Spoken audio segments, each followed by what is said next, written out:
Hello friends, Radhe Radhe, good morning, welcome to my new blog. वैसे तो अभी आफ्टरनून हो रहा है क्योंकि सुबह मैं उठी थी। मुझे कहीं जाना था अर्जेंट, मैंने कोई ब्लॉगिंग नहीं की। पर बारिश इतनी हो रही थी कि मैं क्या ही जाती क्या ही करती, तो मैं नहा के दोबारा सो गई और मैं उठी हूँ 2 बजे। 2 बजे उठने के बाद में मैंने देखा कि बारिश रुकी हुई है।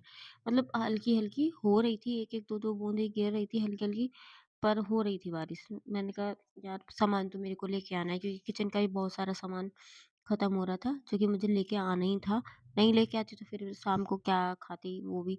मैंने चाय भी नहीं पी थी क्योंकि दूध खत्म हो रखा था और बारिश की वजह से मैं जा भी नहीं पाई थी बाहर। तो अब मैं निकल गई थी मार्केट, जो कि वॉकिंग डिस्टेंस पर ही है।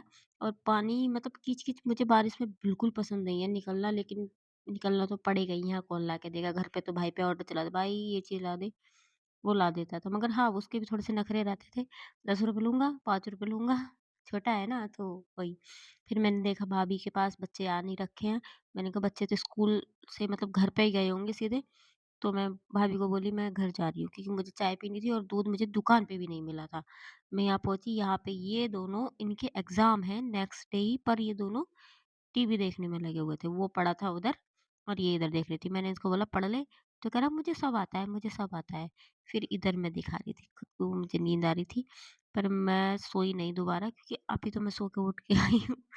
मैं दिन में सो जाती हूँ तो मुझे दोबारा नींद आती है। फिर मैं ग्रोसरी स्टोर गई और सब्ज़ी लेके आई और सारा सामान भी लेके आई। अभी मेरे पास बॉक्स नहीं है, मतलब किचन के डब्बे वगैरह नहीं है, तो मैंने ला के सारा सामान ऐसे ही रख दिया था। बस उसमें से खोल-खोल के ऐसे ही यूज़ कर रही थी। मैं बनाने वाली थी बरमसिली पुलाव, क्योंकि मतलब मेरे पास अभी ऐसा कुछ और बर्तन नहीं था, एक कढ़ाई के सिवा और एक तवा। तो मैंने कहा चलो मैं आज यही बना लेती हूँ। वैसे तो सब्ज़ी-रोटी भी बना सकती थी, मैंने कल बनाई थी सब्ज़ी-रोटी, जो कि मेरी सिस्टर ने बोला कि आज सब्ज़ी मत बनाओ, कुछ अलग बना दो हल्का-सा, तो मैंने इसलिए वर्मिसेली पुलाव बनाया था।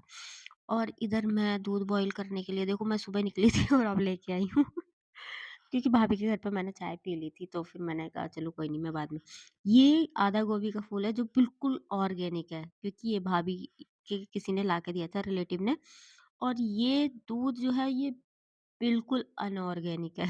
क्योंकि यार पैकेट वाला ऐसे ही होता है। फिर मैंने रोस्ट की वर्मिसेली, थोड़ी-सी, मतलब हम 2 ही लोग हैं तो उसके अकॉर्डिंग क्वांटिटी इतनी काफ़ी है। पहले मतलब मैं बनाती थी बड़ी कढ़ाई में तो ज़्यादा ही बनती थी, पर अब ज़्यादा बनाने की कोशिश करूँगी तब भी ज़्यादा नहीं बनेगी। इधर मेरा मसाला रेडी हो गया था। मैं मतलब जब तक मसाले में से ऑयल अलग ना हो जाए ना, मुझे मसाला भुना हुआ नहीं दिखता है, तो वो हो गया था अच्छा खासा। फिर मैंने इसमें मटर और जो भी मुझे वेजिटेबल्स डालनी थी वो मैंने डाल दी थी। जब तक बॉयल नहीं आता तब तक मैं देख के आती हूँ, क्योंकि जो हमारा छोटा मज़दूर है वो अभी आ रहा होगा ड्यूटी से। मैं उसका वेट कर रही थी कि कब आएगी, क्योंकि बारिश का मौसम हो रहा था और ठंड भी ज़्यादा हो रही थी, अंधेरा-अंधेरा, तो मैं सोची रोड खाली है, तो मैं उसको देख लेती हूँ खड़े होके। मैं उसका वेट कर रही थी यहाँ पे, क्योंकि यहाँ से मुझे वो दिख जाएगी, देखो वो आ रही है ना, वो मुझे दिख रही थी यहाँ से। तो बस इसलिए, क्योंकि रोड खाली होता है तो थोड़ा-सा अजीब लगता है, हालाँकि आदत है, लेकिन फिर भी मुझे ऐसा लग रहा था कि ये ठंड में सिकुड़ रही थी, क्योंकि बस ये सुबह ही टॉप डाल के गई थी। ऊपर से मैंने इसको बोला था ये डाल दीजिए, क्योंकि 2-3 दिन धूप इतनी तेज़ पड़ी थी कि भई ऐसा लगा था सर्दी गई। लेकिन नहीं, एक बार इसके बाद ऐसी सर्दी आई है ना वापस दोबारा, कि बस सारे सर्दी भगा दी इसने। और इधर घर पे आ गई थी कपड़े-वपड़े चेंज करके। इधर देखो मेरे बन गए थे बरमसिली पुलाव और हम खा रहे थे दोनों बैठ के। तो थैंक्स फॉर वॉचिंग, बाय-बाय, मिलते हैं नेक्स्ट व्लॉग में।